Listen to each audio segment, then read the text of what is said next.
What's up, everyone? Welcome to another episode of Wildlife with Ray. Today we're headed to Theodore Roosevelt National Park in North Dakota. Emily and I were visiting back there in late July, and I'm coming to you from somewhere a little bit different today. Coming to you from Big Bend National Park in southwestern Texas. It's a beautiful day out here, mid-December right now. Northern cardinal running around the campsite right over here. But we had a beautiful hike this morning, got to photograph some rock wrens and things like that, which were really cool. And it's just a gorgeous, gorgeous area. But so is the Badlands of Theodore Roosevelt in North Dakota. And we've been lucky enough to visit both Badlands now. We did Badlands National Park in South Dakota, and now we've done these Badlands areas up in North Dakota. And I don't know, I was a little bit more partial to the North Dakota ones, just, no, something about it kind of struck me. So yeah, had some great times there, some amazing photography. But I'll start out with showing you where we got to stay. How incredible is this? So this was actually our campsite. And it was free camping just outside of the park. So I think the national park was kind of like right out this way. And we found this place to just pull up, and like this was where we stayed. You know, we just had our private little campsite right up there. Incredible views all the way around, you know, just amazing. But the one downside was end of July in that area of North Dakota was hot, crazy hot, like just insane heat. It was just absolutely nuts. So here, I'll show you guys real quick a video of what it looked like there. So let's go full screen on this.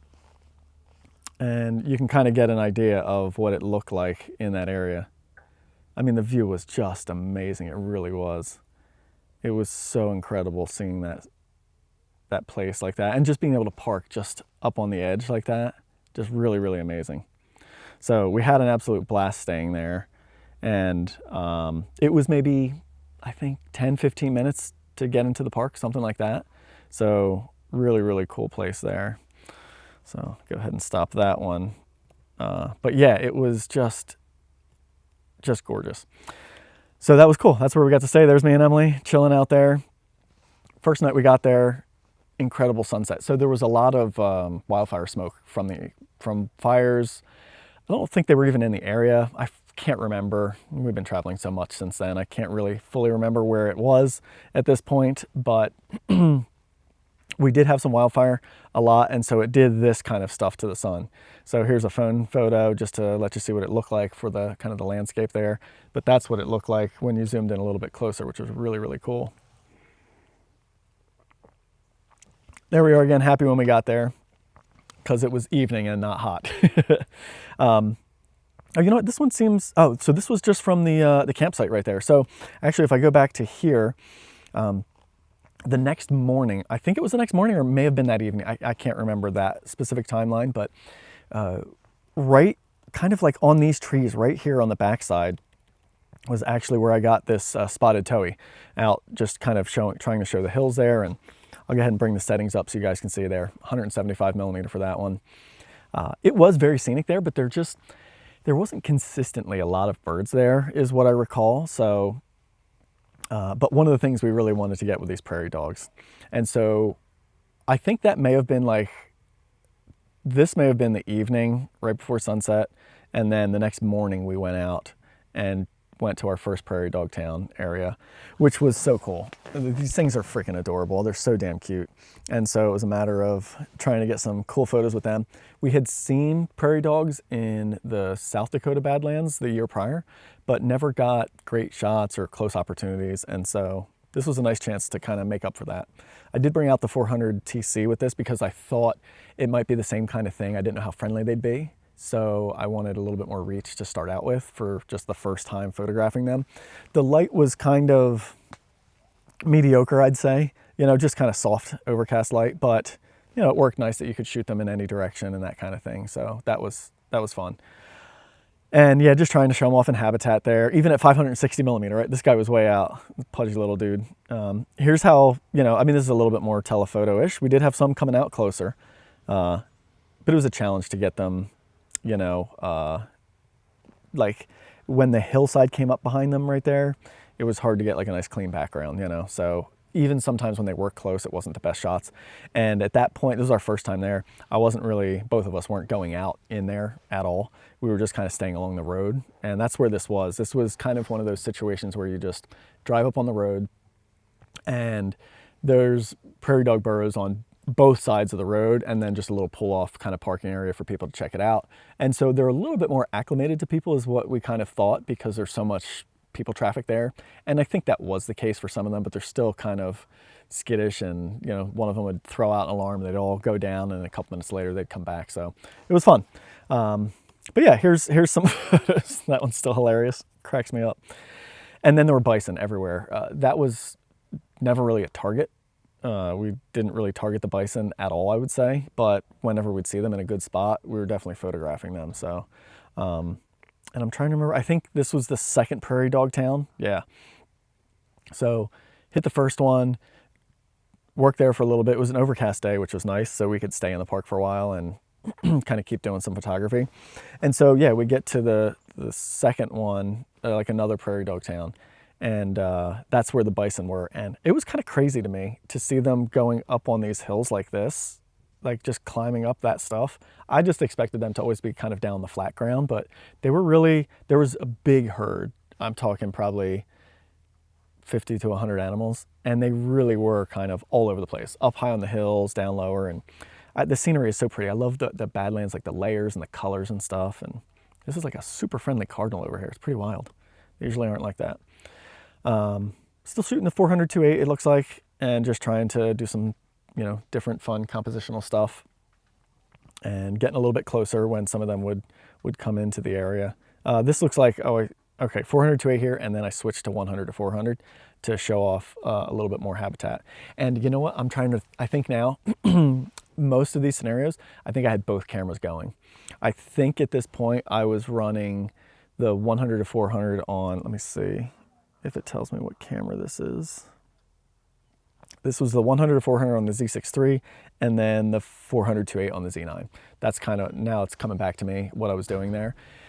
And that allowed me to not have to keep switching lenses back and forth, and I could just kind of shoot different stuff based on different habitat and what I wanted to show, which was really nice. So yeah, you know, just like closer shot at 400 mil, and then here 180 millimeter, same animal, just trying to show off more of that kind of Badlands habitat there, which is always fun. These guys were down the valley, down where the prairie dogs were. So I started playing with, you know, just again, photographing them with the scenery. And then I think coming up, oh, that's right. We drove away and then came back there again. And that's when I got prairie dogs with them. So I also have, let's see, I have a video here of this guy. Yeah, here we go. So this is one of these bison just trying to get that itch. Yeah, this is a video I've already shared, but just thought I'd include it here. There's a slow motion of them.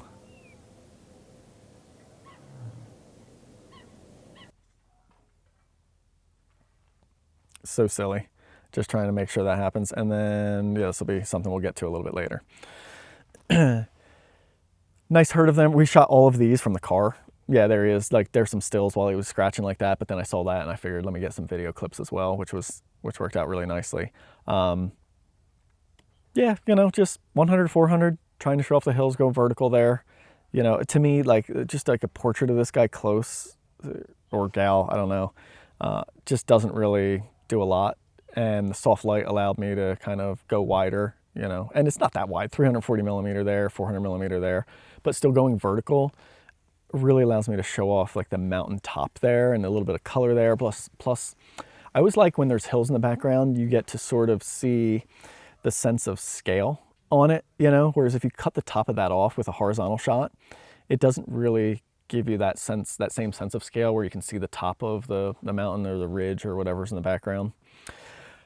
I almost never do black and white. Something about this scene worked in black and white to me. We were way up on this high ridge hiking. The light was kind of crappy too, so that works for black and white, you know, the high contrast.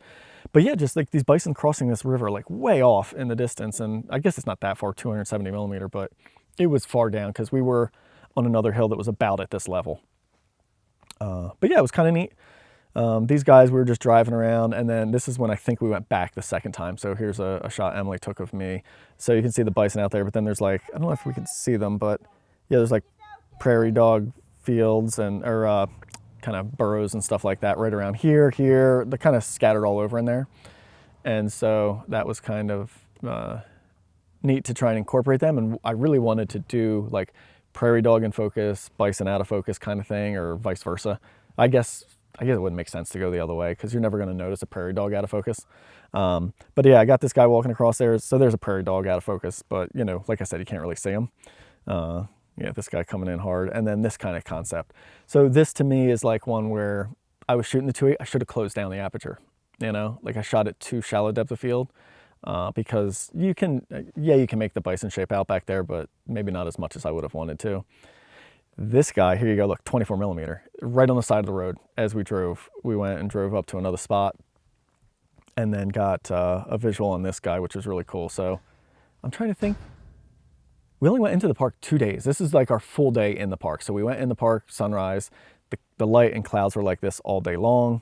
And then, yeah, we saw some horses out there, but no good photos.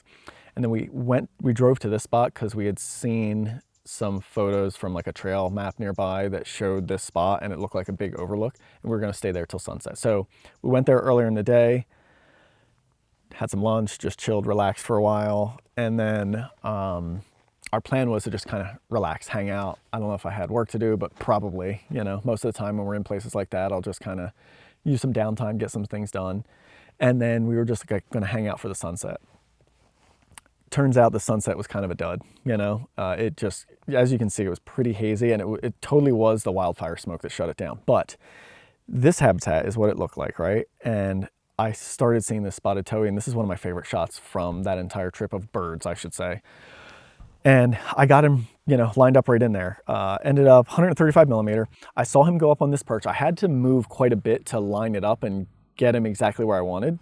But when I got him there, I was really, really happy. And, you know, I don't know if you guys see, like, this is the kind of thing I love to do with these landscapes. And let me show you just the photo here and get rid of the settings there.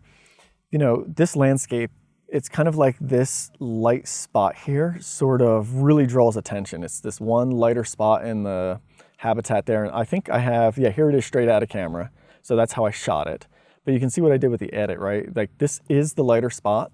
And I worked really hard to move and line up to put him right in that spot, because that's really important to me. Because if he was like, you know, up in here or up in here with these dark trees coming out, like all those things in a wider shot like this with more depth of field. And I think, I'm surprised I didn't close down actually, but I guess I didn't need to because he was so far away. But all of that kind of stuff matters, you know, that alignment. And so in post, I went darker with the background, a little bit more dramatic, and then just left this area sort of lighter.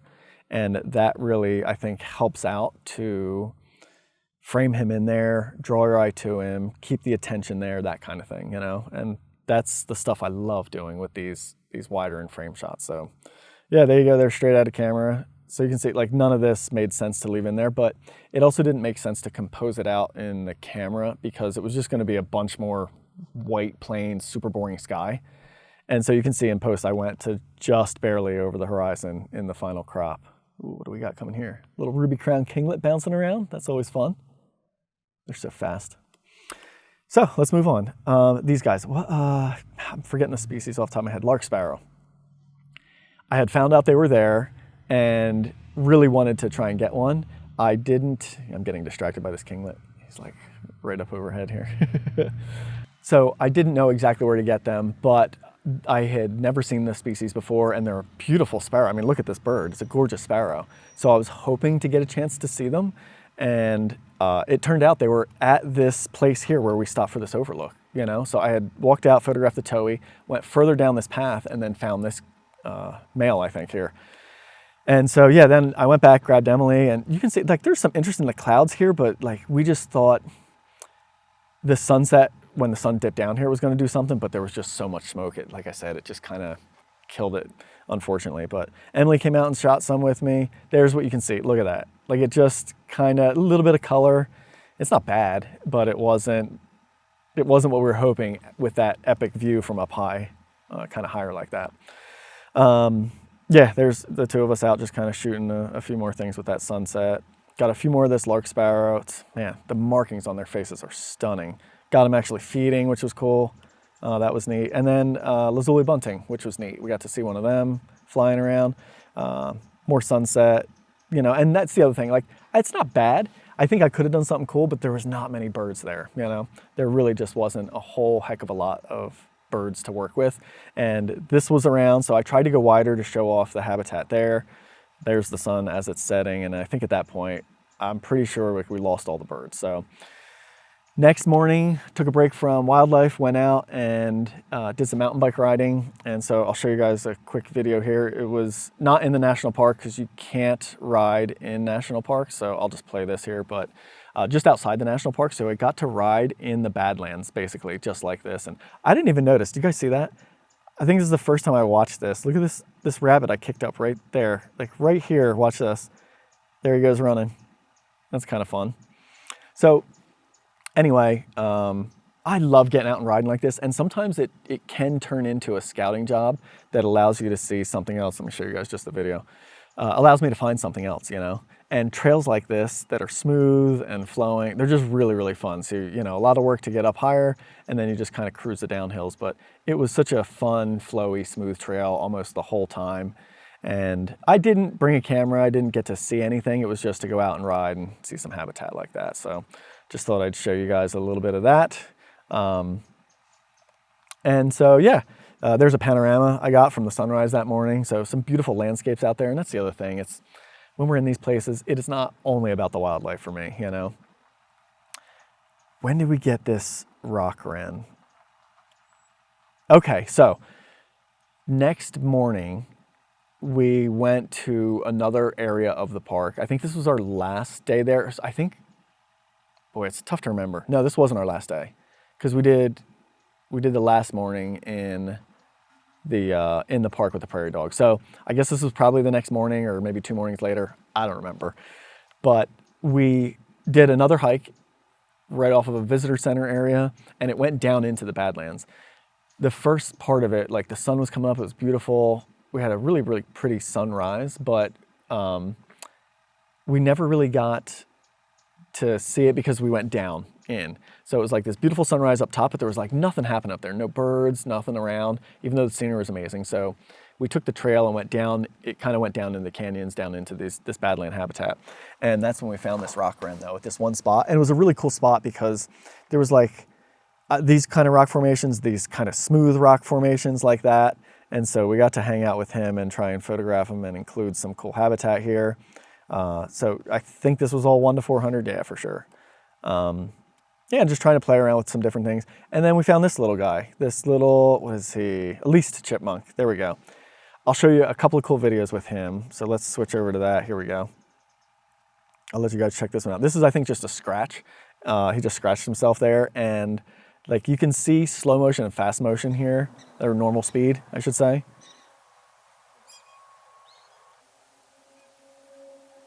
They're so fast. Like it almost looks like hyperspeed when it's real. It's crazy.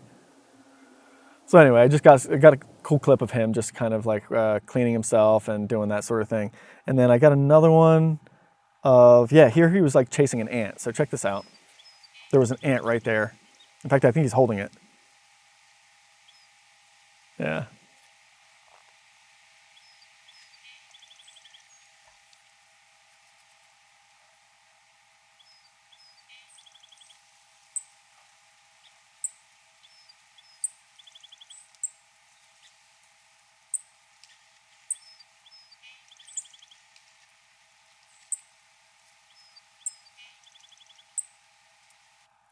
Kind of fun, right? Watching him chase that stuff around. Pretty neat. Beautiful, cute little thing. I think it was our first time photographing and seeing them as well, which was really neat. So again, just on these badland, like these cool formations and shapes and textures, and just trying to incorporate that all 100 to 400 with this stuff. Yeah, so it was just nice soft light there, easy to do. It's an adorable thing. And then the rock wren was back again. So the sun had finally come up over the hillside that we were on there. And so I got to kind of get some with a little bit of light on them. This habitat in the background, like just with the way it erodes and the lines, like the erosion lines on it and everything, I thought was kind of cool. So I really tried to incorporate that and play around with it. But it's hard to make them stand out off of this kind of stuff, you know, because the bird's the same color. This, in hindsight, I thought at first, I was like, it looked really neat to your eye. This thing was big and bold. It had a cool texture and shape to it. The reality is it distracts so much from the bird. It dwarfs the bird. He's the same color and texture as it. And so it's hard to get him to stand out on that. And I think I just didn't realize it. It's one of those things like looking through the viewfinder, the bird's moving around, there's movement, you see a little bit more depth as you're moving around, and it really felt like he stood out. But in the final photos, see, I even incorporated some in the composition. You know, like some of these, when I started off here, I'm just kind of cutting the top of, or, you know, including just the top, cutting most of it off. Same thing here. And then I start playing around with incorporating more of it, but more of it it shows off a cool formation, but the bird just does not stand out. And like, I don't know how you're supposed to make it stand out in that, you know, unless it had some color or something, the bird. So that was the downside of, I think, that kind of perch. And it's the thing that I know conceptually about that, but I still sort of struggle with that sometimes because there's just something so much different about seeing the wildlife in person when you're there. I think the motion makes a big difference. Like your subject always stands out, even if they're just like turning their head back and forth, like our eye is attracted to it. But then when you render it into a flat kind of two-dimensional photo, it just kind of loses that ability to stand out in that way, especially when you have something like this with all the texture, you know? So that makes it challenging. And it's something I still got to kind of work on and try to remember. I hope you guys can hear me all right. There's like a truck just nonstop idling over there, or a generator or something. So hopefully it's not too loud. He hit a cool formation here though, didn't he? Like that smooth stuff, those smooth sort of rounded kind of alien shapes. I love that kind of stuff when you get into these Badlands habitats. And then we found another lark sparrow on the way out, which was cool. I actually like this one a lot.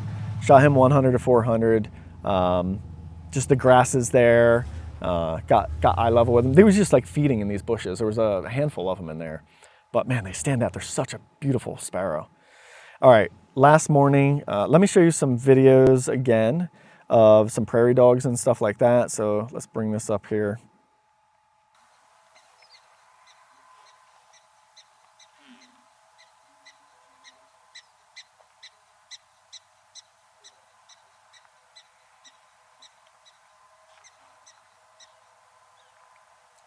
So damn cute, aren't they?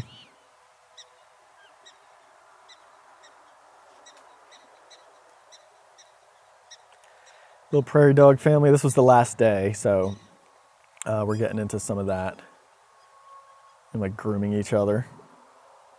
Oh, it's so cute. And it started with this bison in the early pre-dawn light.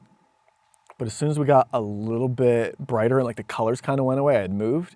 And let's go through the photos first, I guess, here. So yeah, with this kind of thing, to me, all about that sky. You know, bison don't have the best shape, but at least when they profile, you can get a little bit of a silhouette shape there. Tried to go vertical to include that gradient, like that purple to blue gradient is so pretty. So whenever I have a sky like that, I'm gonna show more of it, go vertical, went even wider there. These guys, I don't love the head intersecting the mountains down there, but you know, hey, only so much you can do. I think an adult with calf, I don't know if it was the mom or not. And then the sky started hitting pretty good. And so I think, yeah, let me go back to the videos now because this was before that sky really started hitting, kind of showing some of the sun there. And a coyote came into the prairie dog town. And it was pretty interesting because I would have thought, I'll let this play here. I would have thought for sure he would have just came right into where the prairie dogs were, but he stayed kind of distant.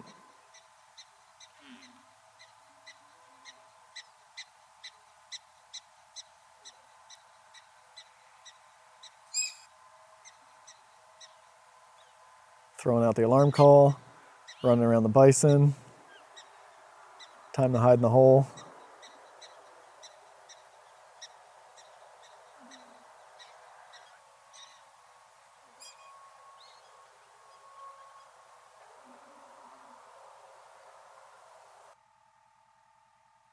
He was definitely interested, that's for sure.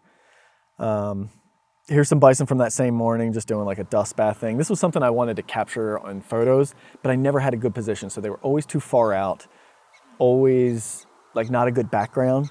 And so I never got good photos, but the video kind of shows it nicely.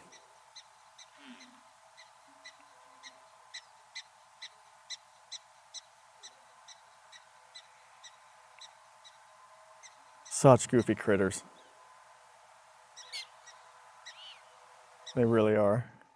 So that's that one. What else do we have here? Oh, here we go. You know what? I forgot to show you guys this, but while I have it up here, this just shows you that Badlands habitat. This was just a little behind the scenes, something that we got on the phone. I think Emily shot this one. But this is where we're shooting that rock wren and that least chipmunk. So it's just, these formations are the coolest, aren't they? Like this kind of stuff right here, all of that. Yeah, it's just a really, really pretty spot right there. So I think that's it for the videos. Back to this. And so then the sun started coming up, still working on silhouettes. Again, you know, can't get too close to these things sometimes unless you're in a vehicle, and being in the vehicle is kind of limiting. So trying to incorporate the sky there, zooming out a little bit, letting them show smaller in frame. The gradient was beautiful. Once they got away from those clouds, it was real clean. So we had some clouds to the right in this case, which is what I was kind of incorporating here. But once it kind of walked away from that, it was just that clean gradient. And in this case, I just went with give it space, you know, and then give it even more space, 100mm vertical, make them small in the frame. Like, let's really show those colors and that beautiful gradient sky. And I really like doing minimal stuff like this. You know, the subject to me still stands out so well because it's the only thing that breaks that clean horizon line there. And then that gradient color is nice. And so I love playing with the sense of scale, like putting in the bottom there. Because it's to me, it's so sort of obvious to do a shot like this, where it's 400mm or whatever the max of your zoom lens is, if you have a zoom lens, or if you're stuck on a prime, so be it. But it's very tempting to just always shoot that sort of close up, you know, especially when, like, this thing is far away, real far away. Bison are giant, so that's helpful that they can show when they're really far away. And he's decent size in frame here, right? He's not that bad, but at 400mm. But compositionally, this doesn't do a lot for me. And I know so many people would consider this small in frame. This is a small in frame shot. And I agree, this is, right? But to me, this is visually so much more interesting. And I know it's maybe less about the wildlife at that point, but I don't know. It still, to me, is so about the wildlife, because what else am I seeing here, right? The secondary subject is the sky and the colors there, but they're so non-distracting that, like, the only thing that stands out here when you look at this photo is the bison. And then after that, for me as a viewer, I start to notice the colors and appreciate the colors and just like that sense of vast openness in space. And like, that's what you have when you are in these areas. You know, you guys saw some of those wider shots, and it's just vast expanses. If you're elevated at all, you can see so far because it's just wide open. And so something like this to me really kind of shows that off and incorporates it, you know. So I love to do compositions like this when the sky allows it and the background is, or at least the horizon line is so clean, you know. Anyway, yeah, let's continue on. Tried for some backlit shots, but these guys, it just gave me a weird shape and never got in the right spot. I mean, the light was killer here, but again, and there was breath. I could see the breath, but he just always was like facing weird. And this shape is like such a dumb lump, you know? And he never really like gave me much of a profile. So I think, and then he just kept coming towards me. So I had to kind of like move and get out of the way because I didn't want him to get too close. And just the whole time he was walking towards me, and the most I could get was a head turn. If I'd gotten a full profile there, I think it would have been a killer shot, because I love the hills in the background. The light is amazing, but that shape sucks. Damn bison. Back to the prairie dogs at that point. And also found an Eastern Cottontail, I think this one is, and played with that. So got some cool backlight of him going in and out of one of those burrows, and then played with some backlight on these prairie dogs. I definitely wanted to get some shots of them like that. And at this point, the bison were roaming all through there, so I had to stick with the longer lens stuff. And also, I would say, they never really wanted me to get that close. Actually, this was a shot from somewhere else, like our next stop. So this is our next stop. We visited a friend of Emily's in Montana after that and got some cool waxwing photos. So there's a little bonus, but that was the end of the trip right there. So let's see, here's like my favorites from the trip. These were the ones I've shared so far, and just kind of as I always like to do, show off that unique habitat of wherever I am. And I really enjoyed that place. I had a great time there. It was a blast. The colors were great. The scenery was great. The only thing that sucked was the heat. It really was tough. It was hitting like 100 degrees sometimes during the day. So that was tough. If it was sunny, number one, the light is rough, right? But number two, that time of year in that place, you shoot the morning for about an hour tops, maybe 2 hours on a good day, and then it's too hot to be out. We did not want to be out. So we actually would like drive into the nearest town and go to the movie theater or something, just anything to get out of the heat. And then we'd wait till the sun got a little bit lower in the evening, go back and stay out in the van and kind of enjoy a sunset. But that heat, that level of heat made it really uncomfortable and tough. And it'd be nice to go back and visit sometime when the temps are a little bit more moderate. But even with all that, we still had a great time, got some great shots. Thank you guys for watching with me, and I hope you guys enjoyed some of these, and I'll see you on the next one.